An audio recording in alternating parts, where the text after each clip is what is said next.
Assalamualaikum warahmatullahi wabarakatuh. Saya Budri Karilvi dari kelas MC 402 akan mempresentasikan studi kasus manajemen perbankan terkait dengan raibnya deposito sebesar 110 miliar. Di sini saya akan membahas latar belakang dan fakta kasus, mengidentifikasi masalah, menganalisis akar masalah, bagaimana pandangan ekonom dan akademisi, juga solusi dan peran modern by BNI, serta rekomendasi dan kesimpulan sebagai penutup. Adapun latar belakang kasus ini bermula ketika sejumlah nasabah prioritas di BNI cabang Makassar hendak melakukan konfirmasi dan pencairan biliet deposito berjangka. Namun, pihak bank menemukan bahwa dokumen biliet fisik yang dipegang oleh nasabah tidak terdaftar di dalam sistem core banking resmi milik bank. BNI segera mengambil langkah hukum dengan melaporkan temuan ini ke Bareskrim Polri pada 1 April 2021. Hasil penyidikan menetapkan 3 orang tersangka, salah satunya berinisial MBS, oknum pegawai bagian umum BNI Makassar. Salah satu korban utama, Bapak Andi Idris Manggabrani, seorang pengusaha properti yang mengalami kerugian 45 miliar, menegaskan keyakinannya bahwa raibnya dana dalam skala fantastis 110 miliar ini sangat kecil kemungkinannya dilakukan secara tunggal oleh seorang pegawai bagian umum, melainkan mengindikasikan adanya pemufakatan internal yang lebih luas. Lalu bagaimana kronologi kejadiannya? Sebelum bulan April 2021, anomali ini mulai terendus saat nasabah mendapati biliet deposito mereka tidak tercatat. Di tanggal 1 April 2021, BNI secara resmi melaporkan perkara dugaan tindak pidana perbankan dan pencucian uang ke Bareskrim Polri. Selama proses penyidikan mendalam, Bareskrim menemukan sedikitnya 9 biliet deposito dipalsukan dengan total nominal sebesar 110 miliar. Puncaknya pada 16 September 2021, penetapan 3 tersangka resmi diumumkan. Rentang waktu investigasi yang memakan waktu lebih dari 5 bulan ini menunjukkan kompleksitas skema transaksi ilegal di balik kasus tersebut. Selanjutnya, data dan fakta kunci atas kasus ini secara statistik ada beberapa angka kunci yang membuat kasus ini sangat krusial dalam kajian manajemen perbankan. Yang pertama, total nilai nominal mencapai 110 miliar yang berasal dari 9 biliar deposito. Kerugian terbesar dialami oleh Andi Idris Manggabrani sebesar 45 miliar, sementara selebihnya tersebar pada beberapa nasabah lain seperti nasabah H, RY, AN, dan HDK. Lalu, mengapa data ini penting secara akademis? Pertama, 110 miliar adalah porsi dana pihak ketiga yang sangat signifikan untuk tingkat cabang. Kedua, karena kerugian terjadi berulang pada banyak nasabah. Hal ini membuktikan adanya pola fraud yang terstruktur dan sistematis, bukan sekedar kelalaian tunggal. Selanjutnya, identifikasi masalah. Untuk merumuskan akar masalah, kita menggunakan kerangka 5W1H. Apa yang terjadi? Terjadi dugaan pemalsuan 9 biliar deposito sebesar 110 miliar yang diproses off system. Where bertempat di BNI Kantor Cabang Makassar, Sulawesi Selatan. Who melibatkan oknum pegawai bagian umum, pihak eksternal, dan dugaan jaringan manajemen cabang. When terungkap dan dilaporkan pada April 2021. Why dipicu oleh kelemahan sistem pengawasan internal dan ketidaksesuaian prosedur verifikasi fisik dan ketiadaan kontrol ganda.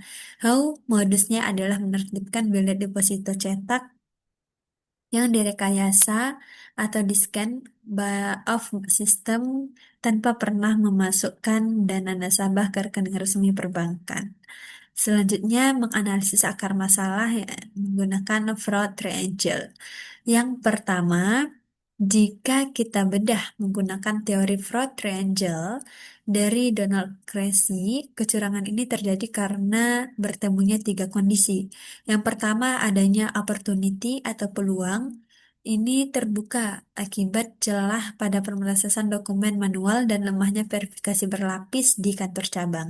Yang kedua, adanya pressure atau tekanan, adanya dorongan finansial pribadi maupun motif ekonomi dari oknum untuk memanfaatkan celah tersebut. Yang ketiga, rationalization. Hal ini merupakan pembenaran atas tindakan yang salah yang terfasilitasi oleh lemahnya budaya kepatuhan di lingkungan kerja. Ketika ketiga faktor ini berinteraksi tanpa adanya penguncian sistem digital, kecurangan perbankan menjadi sangat rentan terjadi. Lalu bagaimana kaitan manajemen dana pihak ketiga? Secara teori manajemen perbankan, deposito merupakan bagian vital dari dana pihak ketiga.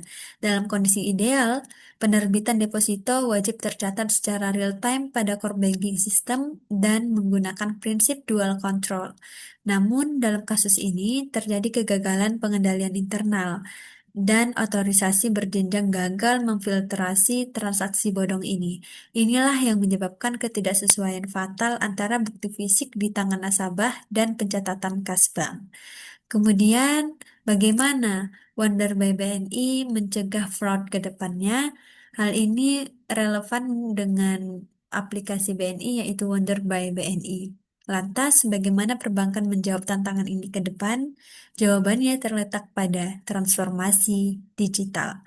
Melalui super app Wonder by BNI, bank membangun benteng pencegahan fraud modern berupa pencatatan otomatis real-time yang menghilangkan celah cetak manual off system, verifikasi biometrik dan multifaktor authentication, yang mana transaksi dana besar membutuhkan otorisasi biometrik langsung dari nasabah.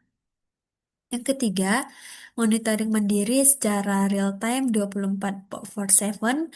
Nasabah dapat memantau saldo dan mutasi secara langsung sehingga setiap anomali transaksi dapat dideteksi sejak detik pertama. Dan yang keempat adalah audit digital trail. Seluruh log transaksi terekam permanen dan tidak dapat diubah oleh oknum internal. Selanjutnya, pandangan dari sisi ekonom. Dari perspektif ekonom, kasus ini berdampak langsung pada erosi kepercayaan publik terhadap industri perbankan, meningkatkan risiko reputasi dan berpotensi menaikkan cost of fund bagi bank. Sementara dari perspektif akademisi, kasus ini menyoroti kegagalan pada kerangka Three Layers of Defense, yang mana lini satu gagal dalam verifikasi transaksi harian yang diperankan oleh operasional cabang. Lini kedua, manajemen risiko dan kepatuhan gagal mendeteksi potensi anomali dana pihak ketiga secara dini. Lini ketiga, audit internal terlambat mengidentifikasi celah off system sebelum kasus menjadi perhatian publik. Di sisi lain, dari aspek hukum, Undang-Undang Perbankan secara tegas membolehkan pengecualian rahasia bank untuk kepentingan peradilan pidana yang menjadi dasar Bareskrim Polri mengusut tuntas aliran dana ini. Lalu, bagaimana dampak dan rekomendasi solusi?